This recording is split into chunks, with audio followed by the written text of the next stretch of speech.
Shake, shake, shake, shake, shake, shake, shake your salt shaker.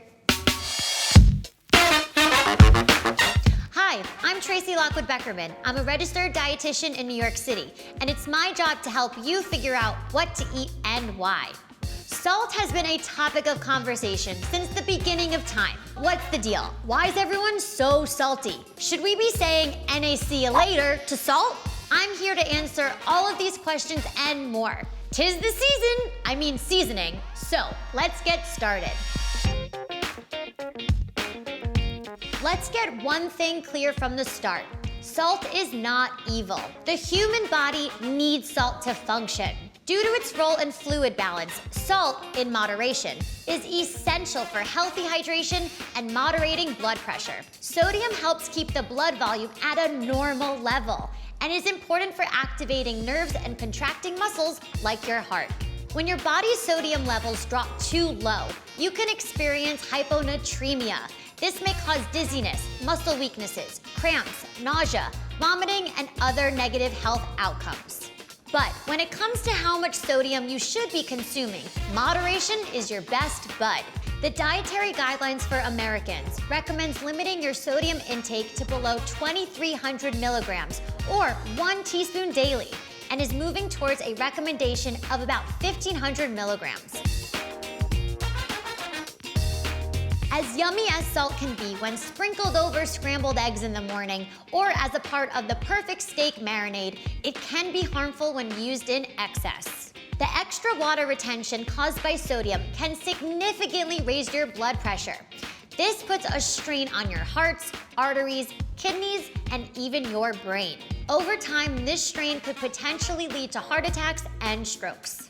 Plus, increased salt means more calcium elimination, which is likely coming from your bones. Therefore, excess salt intake can also be a risk factor for osteoporosis. On average, Americans eat around 3,400 milligrams of sodium per day. So really, we could all lay off the salt. We all know that processed foods, fast foods, bagged chips, crackers, and other delectables from the center aisle are high in salt. My advice is to consume these foods in moderation and keep an eye out for other sneaky salt culprits that you might not suspect. Some high sodium foods to watch out for are cheese, deli meats, cereal, canned soups, breads, most condiments, and pre-made sauces. Frozen foods also have sneaky levels of sodium to help with preservation, so watch for that when you're strolling through the frozen aisle. Tracy tip: when you are consuming salt or salty foods, check for iodine-enriched salt on the label. Iodine is needed to make thyroid hormones and controls the body's metabolism. It is often added to salt so that Americans get their recommended dose of the mineral, but many packaged foods do not include salt with iodine. In the end, salt is a naturally occurring compound that our bodies need. It pumps our heart, moves our muscles, and honestly, tastes great. Without salt, we would drop out of homeostasis. The key to salty success? Practice moderation. Limit yourself to less than 1 teaspoon of salt per day.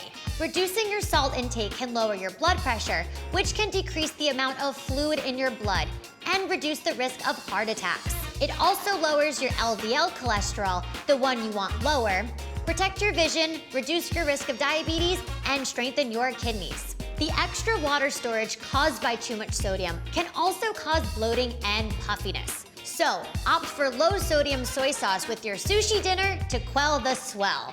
And remember, when you are going all in on the salty goodness, drink plenty of water. Be conscious of your food choices if you know you are prone to heart or blood pressure problems. Also, do not forget that what works for you may not work for someone else. You subscribing to Well+Good's YouTube channel is so damn good.